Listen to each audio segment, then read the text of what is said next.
Welcome to the FreeTruth Show.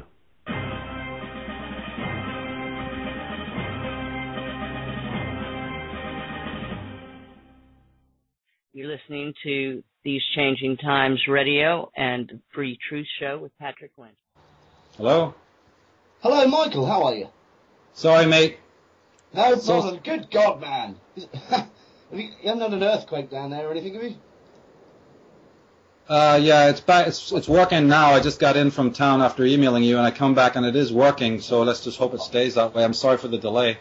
No problem at all. No problem at all. Always a pleasure to have you. Thank you. How's it been going for you down there? Oh, not bad, not bad. Everything's fine. It's just the weather, creates internet problems here. Are you in the USA or Europe at the moment? I'm just traveling in Europe right now. That's why the weather causes a lot of issues with the internet. Well, if you're ever in England, we need to have a pint of Guinness together, all right? Absolutely. That would be nice. Give me a call. I'm off to Florence in a couple of weeks, actually. On the 13th, I'm off to Florence and Pisa, the land of Machiavelli. Yeah, that'll be nice. So how long are you going for? 4 days. Cool. Yeah. Take your camera. Pardon? Take your camera, get some nice shots. Oh, I will do, yeah. I will do, yeah. I know they're spraying over there as well, so I will do. But I'll take I'll take a great interest in the architecture actually now, since I'm taking a great interest in your symbolism work. The last time we spoke, Michael, we spoke about music, so if you don't mind, I'll head off where we left off. You said that music is nothing more than the call of the self. It's that reverse road, the U-turn. People try to return back to a rapport with what is broadly called the unconscious, and more specifically, the whole being, the self. Music is that language of that return. Good music, that is, of course. The very word serenade, when we serenade somebody, serenade is the Gaelic name for the names of the bards. It actually means a druid. Then you have senior in the Latin country, Spain, senor and senior. It means old man, old bard, and it even refers to the man who played the harp. Then you have the myths of Orpheus awakening the dead with the sound. You have the whole cult of Persephone, of being brought out of the underworld. You mentioned in the Irish myth, the Dagda goes to retrieve his harp. The harp is living. It jumps off the wall into his arms as soon as he goes into the halls of the evil ones to call it back. The idea of music. Whether it's the music of the spheres taught by Pythagoras and all these other people, whether it's the harmonics that are in the sacred buildings of the world, or whether it's just a person sitting with a guitar.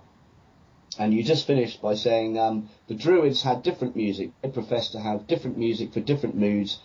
They could even incur those moods by playing. This is exactly what you find in the way they tuned their harps, so forth and so on. The Ocarolans, the bards of the world, one of their jobs is to express the entire emotion or saga or mythos of an entire people in one song. No mean feat. It's not individual. There is an individual aspect to it, but it's to play what is going on underneath. Wow, did I really say all that? That's Absolutely, yep. It's great, actually. I kept it. I transcribed it and kept it. I thought it was, because I'm a musician myself, I really appreciated it. And I read it often. Yeah. Actually, military music of the Nazis was, to me, used as a kind of spell on the people to bolster their ideology. Can you give us some other examples of how music, as an incantation, was brought to bear by the druids and later the high priests of ancient times, and even today? Well, certainly the druids, they were the masters of it. As I said, the word serenade does come from the Gaelic, which actually refers to a bard. And then you even have, like you say, even in normal, everyday band music or march music, we even say the word rah, rah, rah music. Rah, rah, rah is the sun, Amun Ra. Right. Oh, my God, yeah.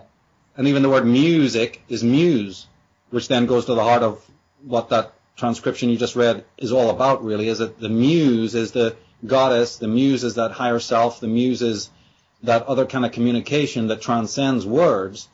And the point of that being, that's the connection right there then to the magical, because that which is truly magical, if it really deserves that title, it's something that affects us on all levels at once, intellectual, emotional, physical, and spiritual. So music is the closest, because words might inspire us in a couple of those ways. Certainly the words can, and it doesn't really matter at that point whether it is somebody like Adolf Hitler or Obama or even a great sage, the words can make an emotional change. You know, whether that's a good change or a bad change is a whole separate question, but words affect change. They lead to actions, they lead to deeds. But music has a broader appeal and is a higher form of communication that then can motivate us on a far different level to either want to create ourselves or to relax after a very, very stressful period or whatever. There's an enormous, one of the founder of the band, German band Tangerine Dream, he was an artist, and when asked about his music, why he doesn't use any lyrics or anything, just the music from the synthesizers, what's that all about? He basically used a metaphor of art. I don't know if you know, by the way, that he was actually a direct disciple in person of Salvador Dali. Salvador Dali was his physical mentor. Didn't know that. And he then mentioned that when he was in art school, he had this kind of a vision or flash while he was painting. He was quite a good artist, and he said that, look, if I could use music to paint, in other words, if I could use the palette of the notes in the same way that an artist used the palette of colors, that might lead to something. So he gave it a try and ended up it was successful, and that caused his music. And I never forgot about that because it is like a form of art. It is an art. It is like painting, and the notes are basically just abstract symbols, sigils, if you will, for energies. And not forgetting that the ear, audial knowledge, is a very primal form of knowledge. The ear goes straight to the brain without any censor. So that in the ragas of India, in the bardic music of Britain, or the chants, even the Gaelic chants of the old women in Scotland, where they sing unaccompanied, whether it's the monotone music of, say, the Egypt, Copts, and you have these Berbers, all of these single-stringed instruments, or the Veena of India, where it has 4 repeating strings. You see all the sympathetic strings, say, of the sitar, that then is picked up in a Western motif by, say, John McLaughlin. So all music flows together in this mode in order to affect brain, to affect, some people would say, it puts you into a trance or whatever. And that's very true because, you see, all things that are capable of taking you up can also take you down. A lot of people would use modern music, like the heavy, heavy beats of rap music or whatever, to escape. That's like a simulated heartbeat where you're not in tune with your own heartbeat, which is a much more subtle thing. So you need the incredible percussion of external music because that gives you the sense of stability and order. And so if you track modern music, you'll find that the beats have been getting heavier and heavier. That's because person is getting further and further away from their own inner rhythms and therefore need an extremely loud external rhythm to give them a sense of this, almost like you mentioned earlier, militaristic idea. Then if you go fast forward to what you were talking about, where you said the military, and that's why that's done as well, to give that marching, extremely monotonous beat is again to lull the body on long marches. The body gets tired. You're carrying a lot of heavy equipment. And also psychologically, the idea of just this monotonous, repetitive music puts you into a sort of static sphere. It's almost like a kind of a dark shamanism in which you are being put into an altered state of consciousness, into more of an automatic type of thinking. The American Indians, a couple of years ago, there was a worldwide drumming ceremony of American Indian tribes and other tribes around the world. And they all played their drums and instruments to heal consciousness on the planet. You've mentioned that evil groups, if you like, can pick up on these changes in the dynamics of energy. Can good people offset or at least deflect the New World Order's negativity with creativity in music, drumming, for example? Yeah, sure. All kinds of music operates like, even if you study Feng Shui, just the idea of flowing water or having an aquarium in your house or some chimes. So certainly playing classical music, playing any kind of music, as long as it makes you feel good, will help to change what's known as the chi. So just on the most basic level, having music in the background helps to, like white noise, to block out a lot of negative stuff, and also as a means of just continually keeping the chi in your house going. And we need that in the cities. By all means, we have to have that.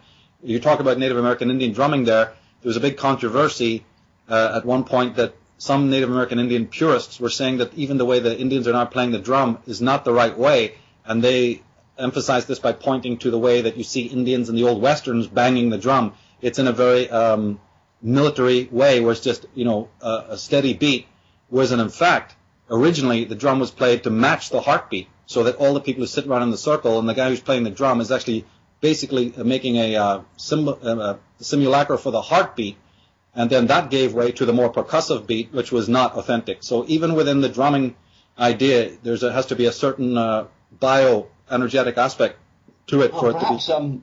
Perhaps two hearts beat as one. Maybe everybody was synchronized in their heartbeats around the fire or something. That's what they were trying to do originally, yeah. But then in the westerns, it's just like this war drum sort of beat, and this was like ludicrous to the real Indians. Well, John Wayne's family has left America now. When John Wayne's family leaves America, there's something going down, yeah? Well, that's interesting. I didn't know that, and it's interesting because in John Wayne's final years, he was very, very critical, not only of the movies he made, and I must emphasize that, he literally went on record to say that the movies he had made, which portray him as this, sort of gung-ho, gun-toting killer, he refuted. In fact, his very last movie that he made, The Shootist, in that movie, he even has when the hero's dying, he literally throws away his gun as a symbol, and it was a Western. And in that movement, the critics have said that he was literally showing you that he was now saying, no, that's not the right way, and he rejects even his... Now, it takes a brave, brave man to do that. And I think David, his son, they've all commented on this, and now that you tell me that they've even left the country, I mean, that is pretty, strong symbolism right there. Question for my mum, actually. Michael, what can you tell us about changing tack here a bit, what can you tell us about the Hill of Slane? In the metrical Dinshensars, a collection of bardic verse, the ancient Firbolg King Slane Macdala was said to have been buried here, talking about Ireland now, in the place that had been called Druamfua, I think that's wet place, that came to be known in his memory Dunmerslane. There is an artificial mound on the western end of the hilltop. The hill may have been chosen at the site of Christian Abbey due to the presence of an existing pagan shrine, no surprise there, they're all built on them, the remains of which may be two standing stones in the burial yard. There is an ancient well in the grounds of the castle near the river. In Irish mythology, the well blessed by Dian Cecht, so that the Tuatha de Danann could bathe in it and be healed. This is obviously Wikipedia history, and I'll be interested on your take on it. That's why I'm asking you. The Brú na Boyne complex of Neolithic chamber tombs lies on the River Boyne, 5 kilometres downriver from the village, 3 miles. This includes Newgrange, a passage tomb allegedly built circa 3200 BC. Question: Newgrange. Some of the dates we were given as to when these structures came into being are in doubt. You've mentioned that archaeologists have been caught red-handed replacing the stones with later ones. And when the Greeks went to Egypt, they were told, you people have no idea how old you really are. We know that Plato studied in Egypt and ended some of his later studies in India. Why is this done? Is it to disguise how long humans have been around?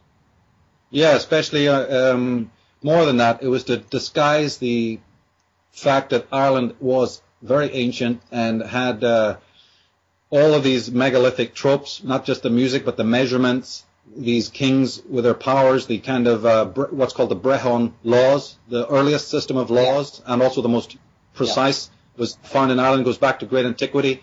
So even when they say that Newgrange is built 3,000 years, there's no real evidence of that. Some of those cairns near there are far, far older than that, stretching back even much further. They are associated with the Tuatha De Danann, as you said, and their physician, they had a whole hierarchy of people. The physician that you're talking about, Daneshecht, was connected with the lakes of Ireland because of either he or his immediate son and daughter had to take on some evil spirit or dragon, and they killed it, and its ashes were thrown into the lakes. The story of the lakes goes back to the earliest times of Ireland, and Daneshecht has a direct link. I can't exactly remember exactly what it was, but it was some sort of conflict with they say a sort of a serpent or negative dragon. This turns up time again, and this dragon inhabited one of the lakes down there in County Wicklow or somewhere, famous lake, and then that dragon got destroyed. And then the Firbolg kings. Firbolg is a very important group of people that came technically after the Tuatha De Danann, and they had a war. And their kings are very important because they sat at Tara. Tara is ostensibly commonly linked with them. and the Hill of the Kings, but the Furbolg name has been mistranslated as men of the bags, and some people will say it's men of the leather trousers because they were distinguished by wearing trousers, but none of this is the case at all. The word actually means the wise ones, and it can also mean the fair ones, because Bel, it's Furbolg, and Belg is like Belgium. That word root, like Belgrade, the white city, the beautiful city. So it's Bel or Bulg.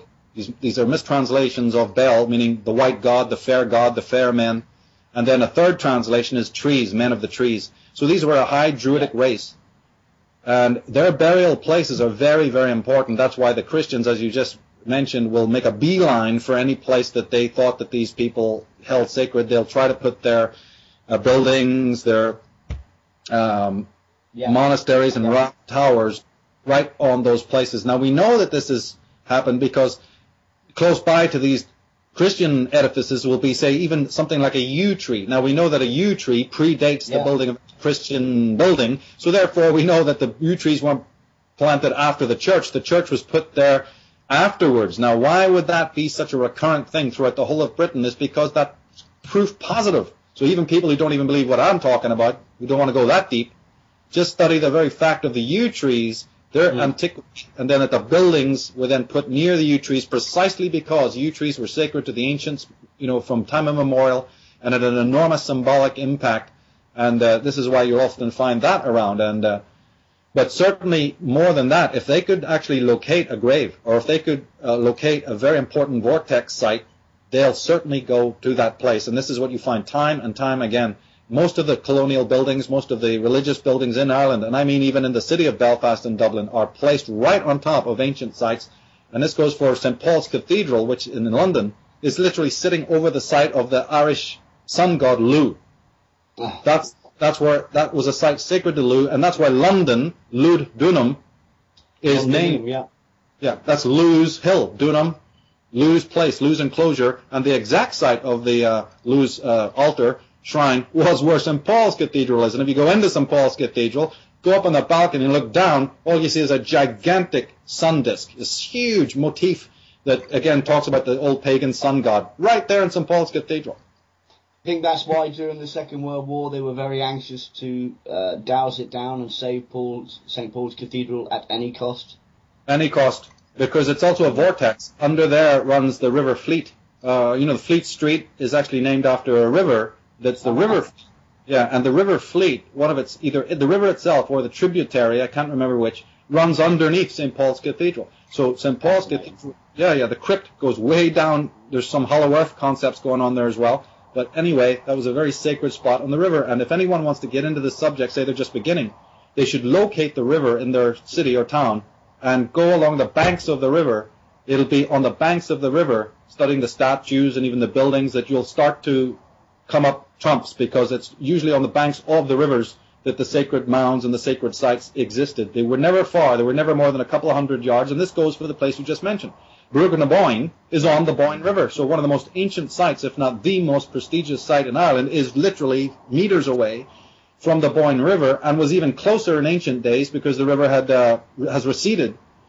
It's one of the reasons how the blocks to build Newgrange got there, is because the river was much more overflowed than it is now, so the ancient ones were able to bring the stones for Newgrange quite close to where the site of its building is, and then in later years the rivers receded, making it look more problematic. How did they do it? But actually, if you go there with an educated eye, you'll know that the Boyne River was a lot bigger, more water, and they were able to float the stones quite close to where the actual Newgrange stands right now. Well, I'll have to take a close look at Stonehenge and see if there's any little streams left there. And they move the stones like that. They came down from. I know they used the sea to bring them from southern Wales down to Salisbury Plain. But whether there's a river nearby, I would need to have somebody tell me that, because I don't know. I've never been there myself. But I've been there and I've never seen one. Right. So in that case, it might have been something different. Yeah.